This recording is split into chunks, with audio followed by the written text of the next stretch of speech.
you need to make sure that degree apprenticeships or apprenticeship degrees are seen as prestigious, because there is still this cultural bias that somehow if you do an academic education, you're seen as clever, and yet if you do an apprenticeship, somehow you're seen as something lesser or different. So you're doing that by having this conference here in Oxford and all the work that you are doing. The second really important thing is to create an employer-led system. So what that means is the employers design the qualifications, because previously in the past in the UK, it was the providers, the trainers and others who devised the qualifications. We reformed that to make sure it was employer-led.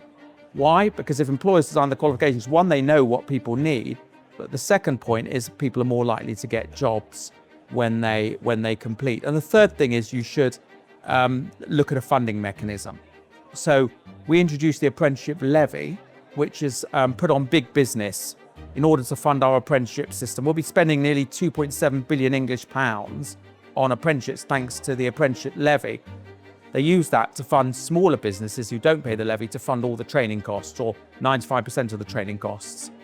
So you need those three crucial things: is building up the prestige, developing an employer-led qualification system, and developing a funding system that is sustainable.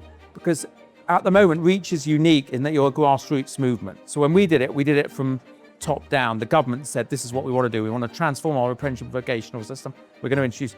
You're doing this, you're creating a grassroots movement across the United States. Quite incredible, but it's hard work raising that money. And of course, you have raised money from businesses.